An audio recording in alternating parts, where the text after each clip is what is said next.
여러분 그 사순절 기간 동안 우리가 주님 앞에서 좀 더 겸허하게 그리고 더 나아가서는 십자가를 지고자 하는 그 심령으로 주님의 길을 잘 따라가시기를 바랍니다. 좀 더 경건하고 절제된 그런 사순절 기간에 묵상이 있었으면 좋겠습니다. 오늘 24절부터 37절까지를 읽었는데 여러분 이 말씀 속에는 눈으로 보시면 확연하게 구분이 될 수 있는 것처럼 두 개의 이적이 기사로 나오고 있습니다. 먼저는 그 24절부터 30절 하나의 이야기가 나오고 또 31절부터 끝절까지 입이 어눌한 사람을 고쳐주시는 이야기가 나오는데 이 두 개를 각각 분리해서 여러분에게 오늘 말씀을 드리겠습니다. 첫 번째 나오는 이적 24절부터 30절 말씀해 보시면 이 본문은 우리가 이미 익히 잘 알고 있는 아주 유명한 기적이지요. 헬라 사람인 수로보니게 여인에게 귀신 들린 딸이 있었는데 그 귀신 들린 딸의 정신을 온전하게 고쳐주시는 그런 기사입니다. 여러분 오늘 그 두 개의 이야기는 다 이방인 지역에서 있었던 일인데 이 수로보니게는 그 이방인의 땅입니다. 오늘 본문에 헬라라고 딱 아예 나오는데 그리스가 점령했던 그런 지역에 있고 또 그러면서 굳이 헬라 수로보니게 여인이라고 이렇게 오늘 본문이 밝히고 있지 않습니까? 왜 그랬을까요?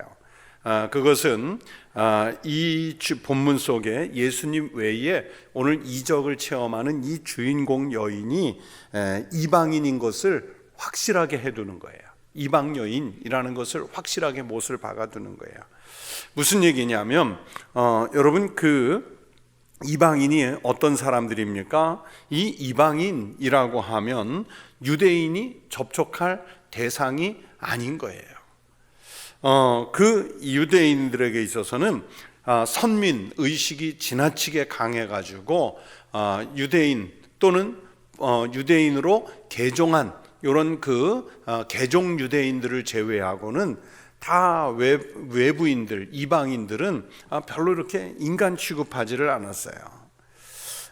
이 사람들이 지금 예수님을 찾아왔을 때 예수님에게 찾아와서 딸을 고쳐주시도록 요청을 하고 있지 않습니까? 여러분 그 이방인이 예수를 직접 찾아와서 이렇게 자기의 딸을 고쳐달라고 말할 때 그동안에 이 여인이 가지고 있었던 여러분 심령의 고통 또는 생활의 고통이 얼마나 컸는지 우리가 짐작이나 할 수 있겠습니까? 여러분 우리도 그렇지 않습니까? 가족 중에 누구 하나가 정말 아프면요 차라리 내가 아픈 게 낫지 내가 아픈 게 낫지 그 가족의 아픔을 지켜보는 것은 쉽지 않아요. 더군다나 부모님이 아프시다든지 자녀가 아프다든지 또는 배우자가 아프다든지 했을 때 그걸 지켜보고 있는 가족들의 입장에서는 어떻게 하면 저 고통을 덜어줄 수 있을까? 빨리 고쳐줄 수 있을까? 그거 다 우리가 함께 걱정하는 마음을 알지 않습니까? 그런데 찾아갈 자기네들의 의사가 있었을 것이고 또는 자기네들만의 그런 방식이 있었을 텐데 문제는 이 딸아이가 걸린 병이 무슨 병이냐면 귀신이 들어가 있는 거예요. 귀신이. 여러분 귀신이 들어가 있다는 것은 이것은 의사를 찾아가서 해결할 일도 아니지 않습니까? 영적인 문제이기 때문에 그 귀신을 쫓아내줄 그 분을 찾았는데 지금 이 팔레스타인 전역에 가장 소문이 나 있는 분이 예수님이란 말이에요. 그러니까 예수께서 가시는 곳곳마다 많은 사람들, 귀신 들린 사람들을 데리고 있던 가족들 아니면 큰 질병에 걸려 있던 가족들이 그 가족들을 데리고 나오거나 아니면 예수님을 찾아 나와서 고쳐달라고 하는 것을 우리가 마가복음을 해오면서 계속 보고 있지 않습니까? 정말로 자기 가슴 속에 품었던 고통을 이 이방 여인이 예수님에게 쏟아내고 있는 거예요. 그런데 지금까지 우리가 알고 있는 예수님의 이미지라면 아유 불쌍하다, 민망히 여기사 또는 불쌍히 여기사 확 고쳐주시면 좋겠는데, 여러분 오늘 본문 속에 예수님의 반응이 어떻습니까? 참 냉담하잖아요. 여러분 만약에 지금 오늘 아침에 뭐 이렇게 예수님 앞에 나와서 기도한다고 기껏 기도했는데 응답이 오는 거예요. 응답 안 하겠다, 답이 없다, 네가 알아서 해라, 내가 너에게 응답을 줄 수가 없다, 그런 응답이 확 왔다고 생각해 보세요. 안 믿고 싶잖아요. 그분이 신뢰가 가겠습니까? 전혀 예수님 같지 않은 그 반응을 예수님께서 보이고 있어요. 전혀 자비하지 않습니다. 예수님이 왜 이런 반응을 보였을까요?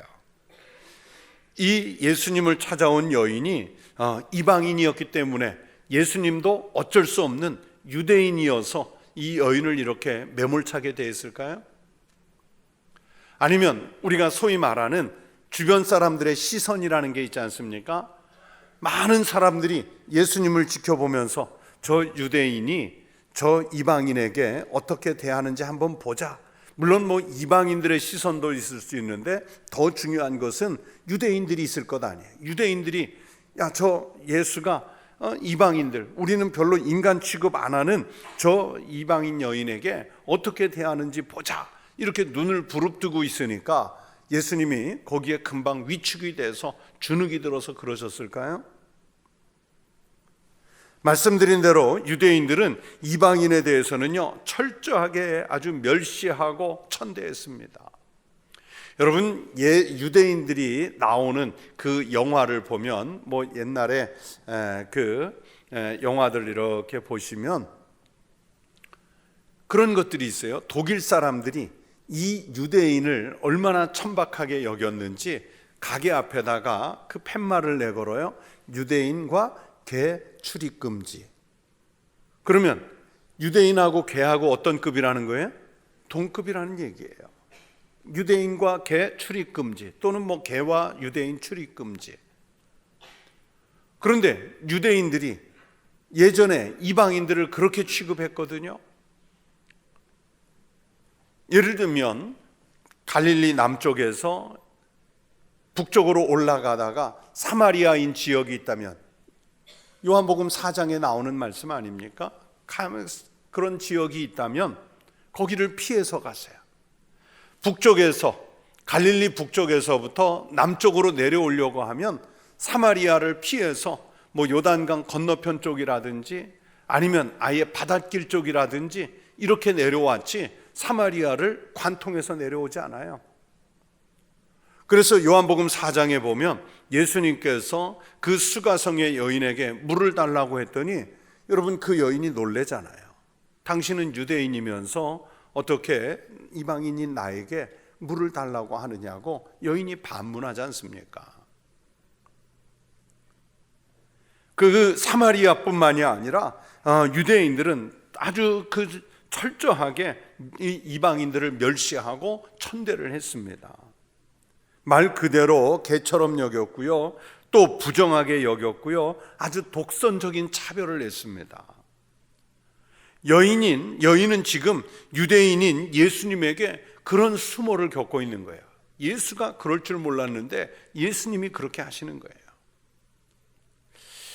제가 그랬지 않습니까? 왜 전혀 예수님 같지 않은 그런 반응을 보이셨을까? 거기엔 이런 마음이 있으셨던 것 같아요. 주님은 그런 수모 가운데서도 믿음을 지키는 이 여인을 드러내고 싶으셨다. 지금 자기를 지켜보고 있는 유대인들에게나 또는 자기를 지켜보고 있는 이방인들에게 이 믿음을 이런 상황에서도 지키는 그 여인의 믿음을 예수님은 자랑하고 싶으셨던 거예요. 로마 사람 백부장이 찾아와서 자기 종을 고쳐달라고 할 때도 이스라엘 중에 이만한 믿음을 찾아본 일이 없다면서 이 사람을 칭찬하시지 않습니까? 바로 똑같은 마음이셨던 거예요. 여러분, 로마인은 이방인 아닌가요? 백부장 이방인이었다고요? 그런데도 예수님은 오히려 그의 믿음을 띄워주시고 오늘 본문에서는 헬라인 이 스로보니게 여인의 믿음을 띄워주시고 싶으셨던 그 예수님의 마음이 여기 나타나고 있는 거예요. 다시 말하면 아주 겸손한 이 여인의 믿음을 보신 거예요.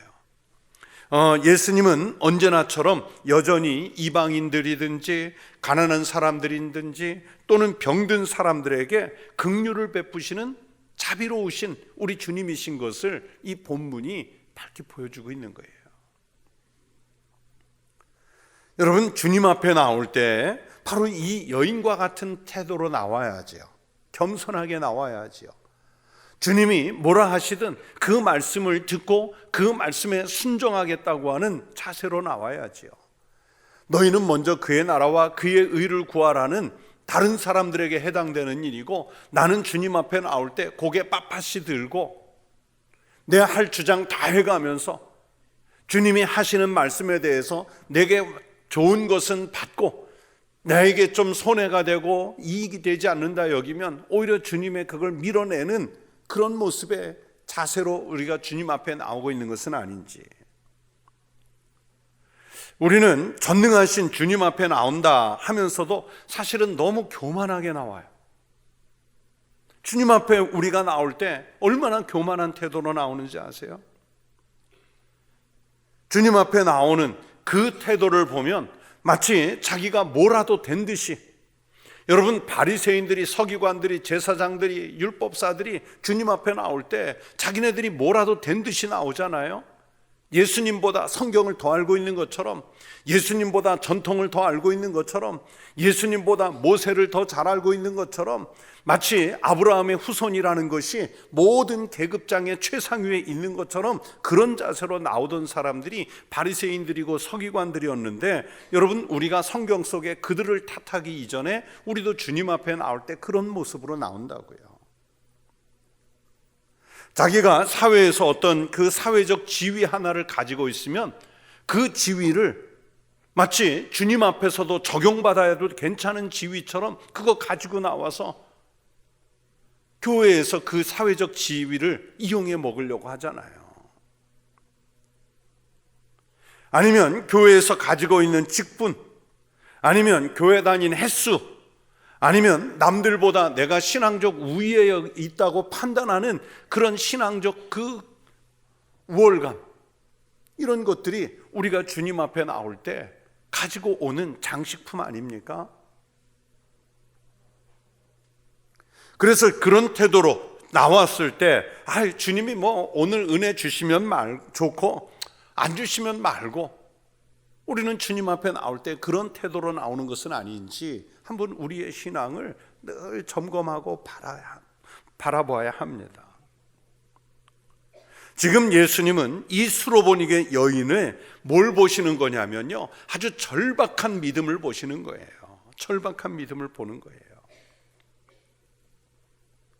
여러분, 믿음은 절박해야 되지 않습니까? 지금 이 딸을 귀신을 쫓아내서 온전한 정신으로, 온전한 내 딸로 정상적인 생활을 할 수 있는 딸로 바꾸어 놓고 싶은 그 어머니의 마음이 예수님 앞에 얼마나 절박한 마음으로 나왔겠어요.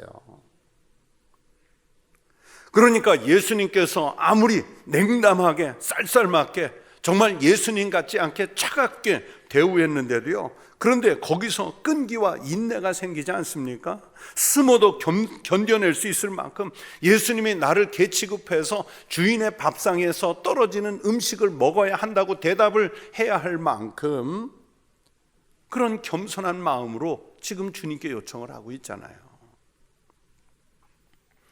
우리 속담에 그런 말이 있습니다. 우물은 누가 파요? 우물 안 파봤으니까 모르잖아요. 우물은 누가 파요? 목마른 사람이 파는 거예요. 지금 이 여인은 지금 예수님 앞에 목이 마르단 말이에요.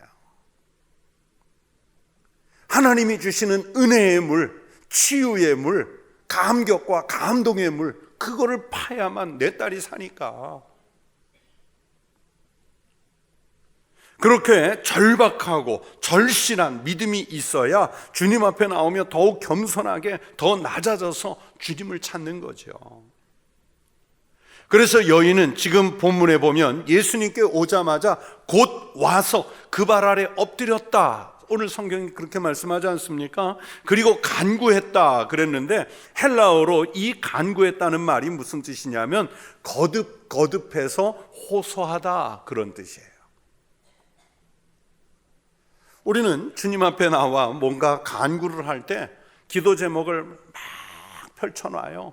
마치 보따리에 싸갖고 온 기도 제목을 펼쳐놓듯이 쫙 펼쳐놓고 주님 이 기도 제목 1, 2, 3, 4, 5 보셨지요? 응답을 하시든 말든 도로 싸가지고 다시 어깨 메고 또 집으로 가요. 그리고 다음 날 와서 또 펼쳐놔요. 그 다음 날 와서 또 펼쳐놔요. 과연 주님 앞에 와서 그 발 아래 엎드려 거듭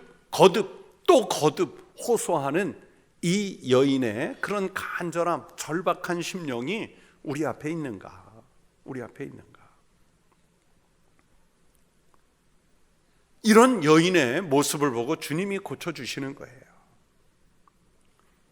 아마 그 옆에서 지켜보는 사람들은 아니 어떻게 저런 속된 여인에게 주님이 말을 섞고 대화를 하시지? 그렇게 의구심을 갖는 사람들이 있었을 거예요. 그러나 여러분 하나님이 깨끗하게 하신 것을 우리가 속되다고 판단할 수는 없는 것입니다. 사도행전 10장 1절에 이하에 보시면 예수님께서 그러니까 하나님께서 베드로에게 환상을 보여주시는 장면이 있어요. 원래는 백부장인 고넬료의 집을 보내시기 위해서 보여주시는 환상인데 하늘에서 보자기에 쌓인 각종 짐승이 내려오는데 이게 보니까 유대인들로서는 손댈 수 없는, 유대인들로서는 먹어서도 안 되는 부정한 짐승들이 들어있단 말이에요. 그런데 하나님께서 그 베드로에게 뭐라고 말씀하세요? 먹으라잖아요. 먹으라. 베드로가 뭐라고 대답합니까? 주님, 저는 그래도 지금까지 평생 계율을 지키면서 살아왔습니다. 제가 평생 살아온 그 유대인으로서 어떻게 이 부정한 것들을 만지고 잡고 먹을 수 있겠습니까? 못하겠습니다. 그랬을 때 주님이 주시는 답변이 뭐예요? 하나님이 깨끗하게 하신 것을 우리가 속되다 할 수 없다. 그러니 먹으라는 거죠. 그 얘기는 뭐냐면 이방인인 그 백부장 고넬료의 집에서 초청이 오더라도 부정하다 여기지 말고 외면하지 말고 가라는 말씀이었던 거예요. 가라는 말씀이었던 거예요. 여러분, 예수님은 유대인들은 수로보닉의 여인을 부정하다고 여길 것을 알고 계셨던 거예요. 하지만 하나님은 이 겸손한 믿음을 가진 사람들은 얼마든지 깨끗하게 하시고 그리고 그의 기도 제목까지도 다 듣고 응답하신다는 것을 지금 주님이 이 면전에서 보여주시고 있는 것입니다. 이방인의 구원을 강조하면서 유대인의 잘못된 전통이 여러분 사람을 구원하는 것이 아니라는 것, 그 유대인들이 쌓여서 만들어 온 그런 자기들만의 전통이 사람을 구원하는 게 아니에요. 오직 우리 주님의 보혈, 오직 우리 주님의 복음, 이것이 우리를 구원하는 은혜의 통로가 될 줄로 믿습니다. 그래서 우리도요 그렇습니다. 여러분 종교 생활 같은 이런 그 교회 생활에 익숙한 그게 아니라 주님 앞에서 이 여인처럼 더욱 낮아지고 겸손한 믿음의 삶을 사모하며 정말 거듭 간구하는 심정으로 주님께 나오는 믿음의 성도들 되시기 바랍니다. 여러분 우리는요 교회에서 일꾼을 세우려고 할 때 보세요, 직분자 세울 때 보세요. 여러분 솔직하게 보세요. 믿음을 보고 세웁니까? 아니면 저 사람 교회 생활 참 익숙하게 잘해, 봉사 잘해. 여러분 믿음보다 겉으로 드러나는 그것 보고 세우잖아요.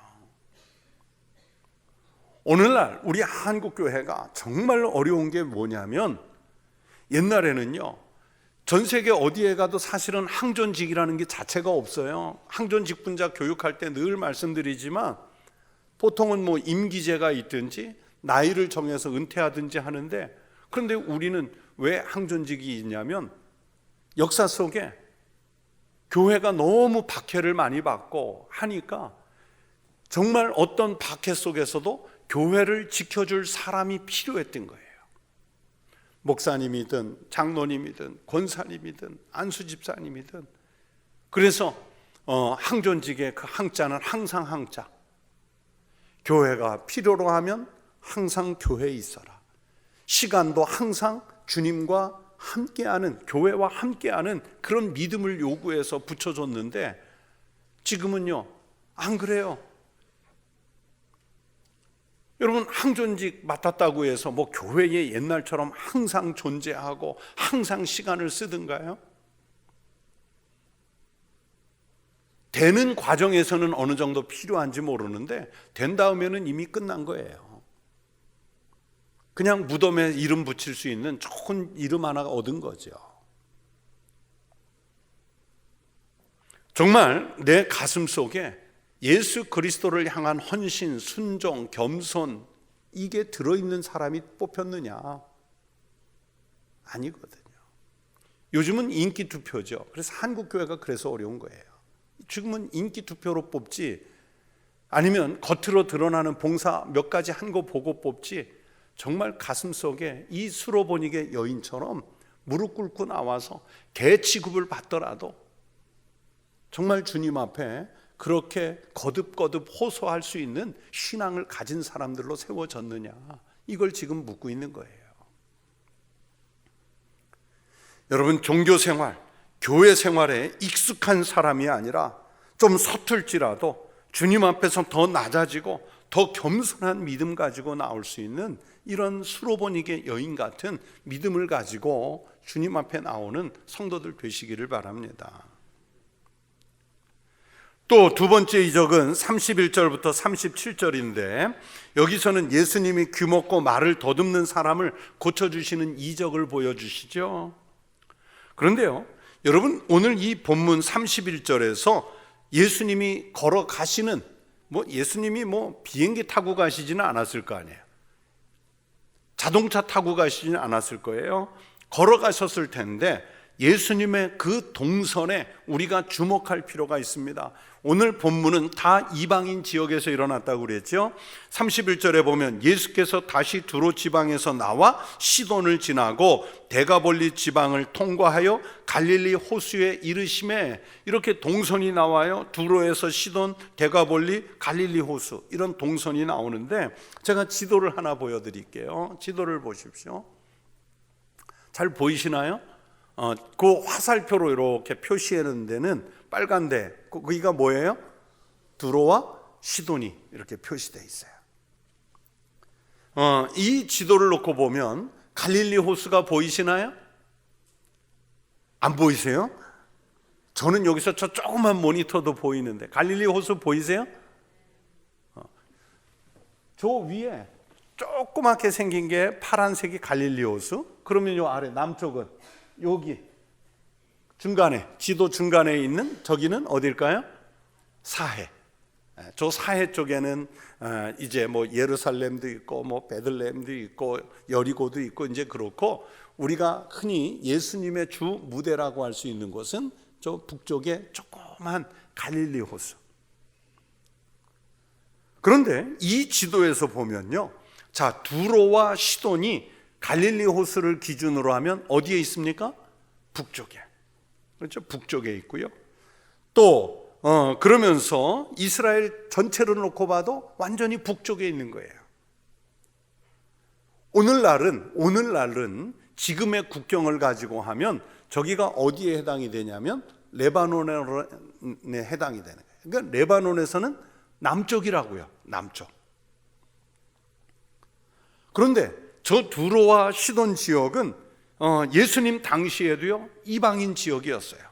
그리고 예수님이 남쪽으로 내려오시면서 데가볼리 지방을 통과하셨다 했는데 이 데가볼리 지역은 또 어디냐면 이쪽에 베세다, 거라사라는 데가 보이세요? 그 동네, 그 남쪽이 전부 데가볼리 지역이에요. 그래서 이 데가볼리도 마찬가지로 예수님 거라사 지방도 가시고 막 그러셨잖아요. 거의 이방인의 땅입니다. 이방인의 땅. 그래서 예수님 거라사 지방 갔을 때 돼지떼 사건 기억하세요? 그 돼지떼를, 유대인들은 돼지떼를 키울까요, 안 키울까요? 안 가봐서 모르시는 거죠. 유대인들은 돼지떼 먹지도 않고요, 안 해요. 그럼 누가 한다는 얘기예요? 이방인들이. 이 데가볼리는 갈릴리 호수를 기준으로 놓고 보면, 그러니까 동쪽에 있는 거예요. 그 갈릴리 호수에서 이렇게 선이 내려와 있는데 그게 요단강인데, 요단강에서 요 하얀 쪽은 동편이고 오늘날의 요르단 쪽이에요. 그리고 노란 쪽이 바로 이스라엘 쪽이에요. 그러니까 이 지역도 마찬가지로 이방인의 땅인데, 예수님이 두로와 시돈을 거쳐서 데가볼리까지 조금 더 내려왔다가 유턴해서 약간 갈릴리 쪽으로 이렇게 올라가시는 여정이었던 거예요. 그런데 이 여정은 거의 99% 이상이 유대인 지역이 아니라 이방인 지역을 가신 거예요. 네, 지도 이제 덮겠습니다. 자, 예수님이 이렇게 이방인 지역을 두루 다니셨다는 것은 무슨 의미일까? 예수님이 가시는 곳은 복음이 가는 거예요. 하나님의 말씀이 가는 거예요. 그래서 이방인들에게 복음의 빛이 비춰진 거죠. 즉 예수님은 수로보니게 여인에게 하셨던 것처럼 이방인이라도 이방 땅이라도 외면하지 않고 그들도 하나같이 복음을 들을 대상으로 여기셨기 때문에 일반 유대인들과는 다른 그런 목적을 가지고 유대인 지역을 기꺼이 다니시는 거예요. 여러분, 오늘 마가복음에는 상세하게 기록되지는 않았지만 두로와 시돈, 그리고 오늘 본문에 나오는 이 데가볼리에서도요 많은 이적이 있었을 것이라고 알 수 있어요. 마가는요 이 복음서를 기록하면서 유대인의 관심이 유대인을 넘어 이방인에게도 향하고 있음을 밝히려는데 목적을 뒀습니다. 32절 예수님의 여정에 보면, 오늘 본문에 보면 사람들이 귀먹고 말 더듬는 자를 데리고 예수께 나와 안수하여 주기를 간구하거늘, 그렇게 이 사람을 데리고 나왔어요.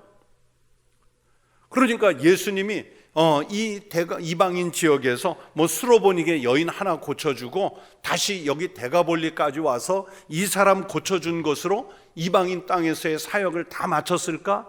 아니에요. 많은 이적이 있었다는 것을 다른 공관복음을 통해서 알 수 있어요.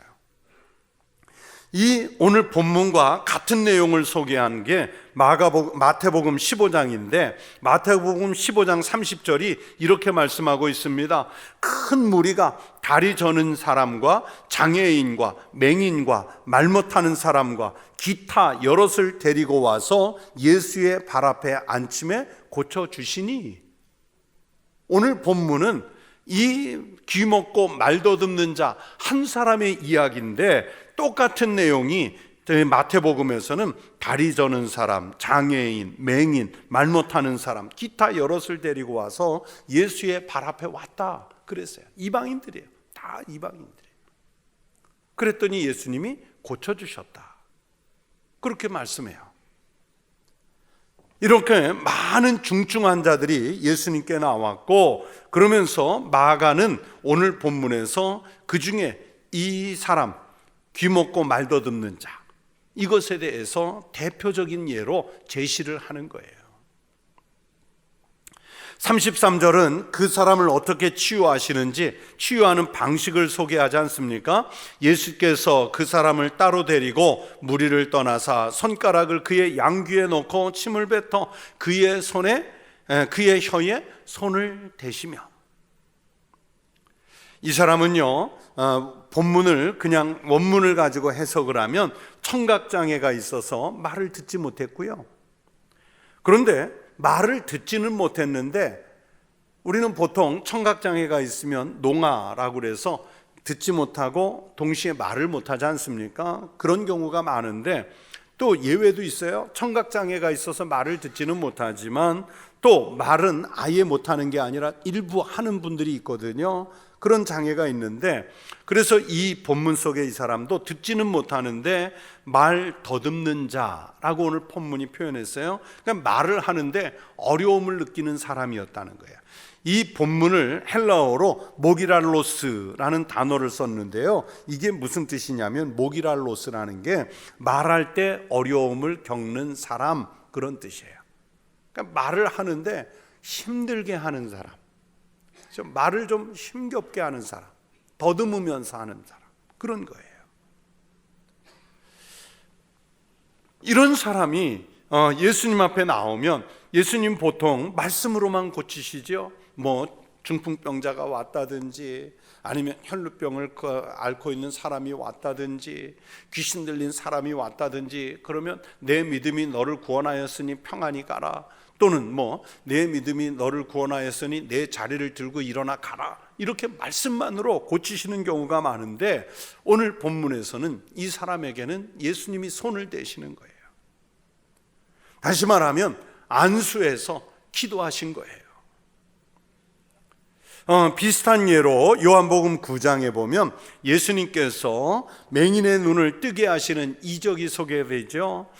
땅에 침을 뱉어서 진흙을 이겨서 눈에 바르고 실로암에 가서 씻으라 했더니, 이 사람은 예수님 얼굴 한 번도 못 본 채로 실로암에 가서 씻었더니 나았다, 볼 수 있게 되었다, 그렇게 눈을 떴다는 기사가 요한복음 9장에 나와요. 그런데 이런 그 요한복음 9장이든 오늘 본문 속이든 이런 방법의 치유 행위는 당시에 일종의 민간요법처럼 이렇게 퍼져 있는 방식이기도 했어요. 그랬을 때 여러분, 예수님이 말씀으로만 고치시든 아니면 환자를 접촉해서 하시든 혹은 민간요법으로 하시든, 예수님께서 하시려고 하는 의도는 뭐냐면, 모든 치유가 가능하신 전능하신 주님 자체이시라는 것을 주님은 지금 보여주시고 싶으셨던 거예요. 특히 지금 예수님의 말을 전혀 들을 수 없는 이 본문 속의 환자에게 예수님의 손이 와 닿음을 느끼게 해서 주님의 사랑을 느끼시게 하려고 하지 않았을까? 저는 성경을 읽으면서 그렇게 생각을 했어요. 물론 뭐 예수님이 정말 그렇게 하셨는지 다른 의도가 있으신지는 모르겠는데, 그건 뭐 나중에 천국 가서 확인해 보면 되고, 예수님의 손길이 한번 탁 닿음으로써 이 사람이 말을 듣지는 못했지만 그 손잡아 주신, 아니면 예수께서 만져주신 그것만으로 주님의 따뜻한 사랑, 온기, 이런 것을 느끼지 않았을까? 그렇게 하시려고 주님이 손대지 않으셨을까? 그런 마음을 느꼈어요. 이 사람에게 손을 대면서 34절에 먼저 예수님은요, 하늘을 우러러서 탄식하시죠. 왜 탄식하셨을까요? 너 인생 참 험하게 살았겠다, 그런 마음이셨을까요? 이 본문 속의 탄식은 신음하다라는 뜻을 가지고 있어요. 그러니까 신음한 것을 말하며 이 환자의 마음을 예수님도 아시고요, 같이 아파하시는 거예요. 같이 아파하시는 거예요. 제가 예전에 말씀을 수요 예배 때 드렸는지, 뭐 설교를 늘 하니까 어디서 드렸는지 잘 기억이 안 나는데, 제가 왜 신유 체험을 여러 번 했다고 간증을 했지 않습니까? 제가 목사가 되는 결정적인 이유 중에 하나가 정말 병원에서 오래 치료해도 안 됐던 그런 그 피부병을 고친, 정말 기도하고 고친, 그게 이제 목사가 되는 결정적 이유가 됐는데, 대학교 다닐 때 다리가 마비가 돼가지고 전혀 걸을 수가 없었던 때가 있어요. 전혀 걸을 수가 없었던 때가 있어요. 그래서 집에서 택시 불러 타고 학교에 가면 친구들이 저를 업어서 강의실에 갖다 앉혀놓는, 그게 이제 한 달 이상 이렇게 반복이 됐는데, 그런데 그때 이제 저를 아끼는 우리 교회 권사님들이, 우리 교회에 아주 신유의 은사가 강한 권사님 계시다고, 서울에 가면 그 연세대학에서 이렇게 넘어가면 평창동 쪽으로 가는데 거기에 권사님 있어요. 박 권사님이라고. 그래서 그 권사님께 권사님들이 저를 데리고 갔어요. 그런데 이 권사님이 신유의 은사가 정말 세신데 제 아픈 다리에 손을 얹고 제가 며칠 가서 기도를 받았는데 정말 나았어요. 그래서 제가 그 의사분들한테는 참 미안한데 몇 개월을 다녀도 못 고친 그 병을 이분이 기도해줘서 며칠 만에 제가 걸을 수 있게 됐어요.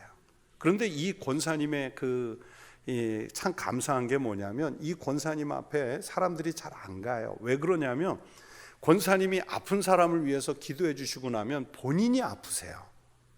본인이 아파하세요.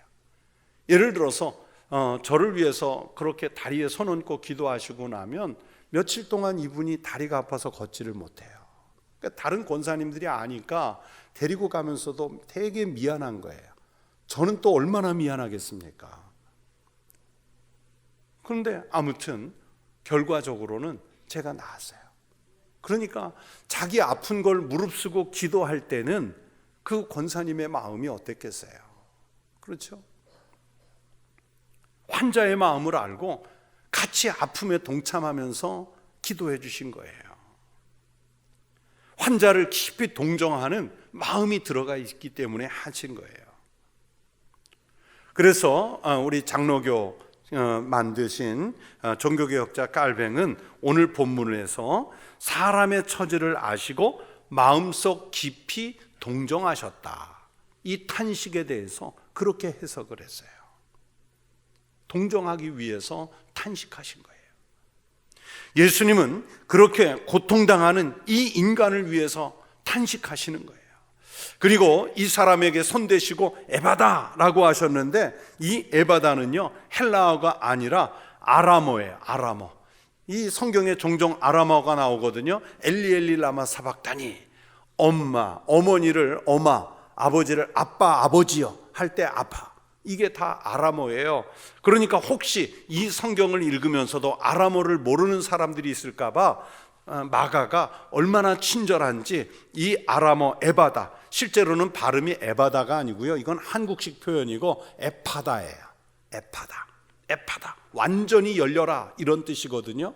그렇게 해놓고 이 아람어를 모르는 사람을 위해서 이는 열리라는 뜻이라, 이렇게 설명까지 마가가 친절하게 달아줬잖아요. 완전히 열려라, 탄식하며 동정하며 그 아픔에 참여하며 예수님께서 고쳐주신 거예요.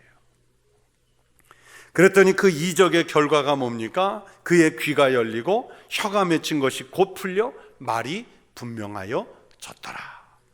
청각과 언어에 장애가 있던 사람이 완전히 정상인이 되었음을 말씀해요. 귀가 완전히 열렸고요, 어눌했던 혀가 완전히 풀렸습니다.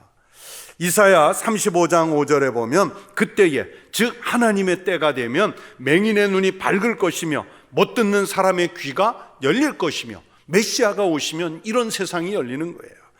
이런 능력이 나타나는 거예요.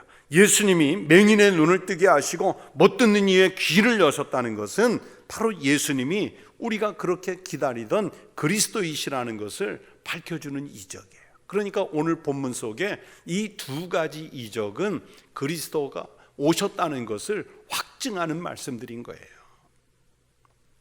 오늘날 우리는 영적으로 귀머거리고요, 예수님의 복음을 말하지 못하는 말이 어눌한 사람들은 아닌가. 그냥 사람들 만나서 말할 때는 그냥 말도 잘해요. 얼마나 시끄럽게 말하는지 말도 잘해요. 그런데 예수님의 복음을 말하지 못하면 결국은 입이 어눌한 사람인 거예요. 예수님은 우리를 향해서 에바다 하시는데 우리는 여전히 못 듣고 여전히 말하지 않은 영적 장애를 가진 신앙은 아닌지 살펴보십시오. 주님의 복음을 제대로 체험하게 되면요, 분명히 들을 수 있게 되고 말할 수 있게 돼야 되는 거예요.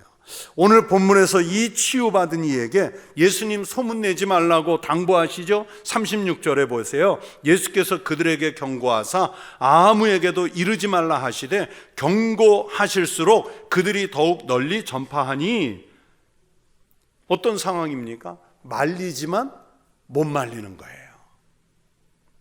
여러분, 신앙을 체험한 사람들은요, 예수님에 대해 확신과 확증이 있는 사람들은요, 말려도 말하게 돼 있어요. 그렇잖아요. 우리가 복음을 듣지 못하고 말하기 어려워하는 것은 간증이 없어서 그래요. 간증이. 그래서 제가 늘 말씀드리는 게 간증이 많은 교회, 간증이 있는 성도, 이걸 강조하잖아요. 여러분, 예수님 만난 다음에 어떤 변화가 있었어요? 어떤 이적이 있었어요? 복음이 여러분을 어떻게 바꿔놨어요? 간증이 있으십니까? 그 간증 때문에 감사가 있으신가요? 우리가 체험하고 우리가 경험한 신앙을 간증해 보세요. 사람들이 어떻게 반응할까요? 어떻게 그런 일이 아니야 하면서 무조건 부인만 할까요? 아닙니다. 칭찬하면서 부러워하는 사람들도 많아요. 37절에 보세요. 사람들이 심히 놀라 이르되 그가 모든 것을 잘하였도다. 못 듣는 사람도 듣게 하고 말 못한 사람도 말하게 한다 아니라, 우리가 예수 그리스도를 믿고 어떤 간증이 있는지 사람들에게 말하면 사람들이 좋게 보는 거예요. 그가 모든 것을 잘하였도다 부러워하는 거예요. 내가 만난 예수님, 나를 고쳐서 새 사람 만드신 그 예수님을 자랑해 보세요. 자식이 어느 학교 갔다, 자식이 어느 직장 갔다, 자식에게 내가 뭘 지불해 줬다, 차를 사줬다, 이런 거 자랑하지 말고, 이런 거 자랑하지 말고, 내가 예수 믿고 예수 만난 다음에 나에게 어떤 변화가 일어나는지 그거 자랑하고 그거 간증해 보세요. 여러분, 저희 어머니한테 제가 늘 강조하는 게 있어요. 어머니 동네에 심심하시고 그러시면 그 동네 건강식품 파는데, 건강의료기 파는데 막 동네 사람들이 같이 가잖아요. 제가 어머니께 하는 경고는 뭐냐면, 심심하면 가셔도 됩니다. 그런데 절대 사지는 마세요. 거기서 수십만 원, 100만 원 가까이 주고 사온 건 저는 절대 책임지지 않습니다. 그건 어머니 몫입니다. 그런데 가면 참 재밌는 일 있는데 안 사고 올래니까 미안해. 휴지도 주고 뭐도 주는데 미안하면 가지 마시고요. 근데 우리 어르신들 아시잖아요. 동네 건강식품 판매하는 데도요, 재밌다고 좋은 거 판다고 데리고 가잖아요. 그런데 예수님 믿자고 데리러 가나요? 이 의료기 판매하는 데 열심히 데려가려고 하는데, 정말 교회 같이 가자고, 예수님 앞에 같이 가보자고 그 열심 내보시나요? 여러분, 내가 만난 예수님, 나를 고쳐서 새 사람 만드신 예수님, 그 자랑거리 있으시기 바랍니다. 그러면 사람들이 놀래요. 잘하였다고 칭찬해요. 여러분, 그게 간증이에요. 오늘 우리는 병고침을 받아야 할 대상은 아닌가? 말씀을 듣고 구원을 받았다고 하면서도 전하지 못한다면 아직도 여전히 우리는 치유하시는 예수님께 나와서 고침을 받아야 합니다. 내가 치유의 대상이라는 것조차 모른다면 우리는 여전히 영적으로 귀먹고 어눌한 사람인 거예요. 예배당에 앉아 있으면서 영적으로 귀머거리에, 영적으로 눈먼 사람이에요. 우리가 이걸 깨달아야 합니다. 오늘 스로보닉의 여인, 또는 듣지 못하고 말이 어눌했던 이 사람이 주님으로부터 고침을 받은 증인이 됐지 않습니까? 그리고 증인으로서 경고를 받았음에도 불구하고 감화와 감동이 있어서 자꾸 말하지 않습니까? 우리가 증인되고 증인으로서 복음의 삶을 살아갈 만큼 이런 체험이 우리의 신앙 속에 확고하게 자리 잡으실 수 있기를 바랍니다. 예배당 밖 어디에 가셔서도 내가 예수 그리스도로 인해서 어떤 치유를 받고 어떻게 새 삶을 살게 됐는지 그것을 간증하고 그것 때문에 감사하는 믿음의 삶을 살아가시기를 주의 이름으로 축원합니다. 기도하겠습니다. 하나님 아버지, 감사합니다.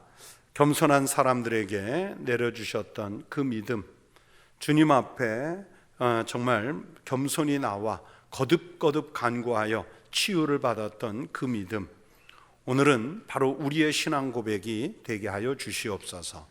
내가 예수님 때문에 어떤 삶을 살게 됐고 그 일로 인해서 어떤 복을 누리게 됐으며 지금 나의 소망은 우리 주님 나라, 영원한 하나님 나라가 소망인 것을 고백하는 믿음으로 살게 하여 주시옵소서.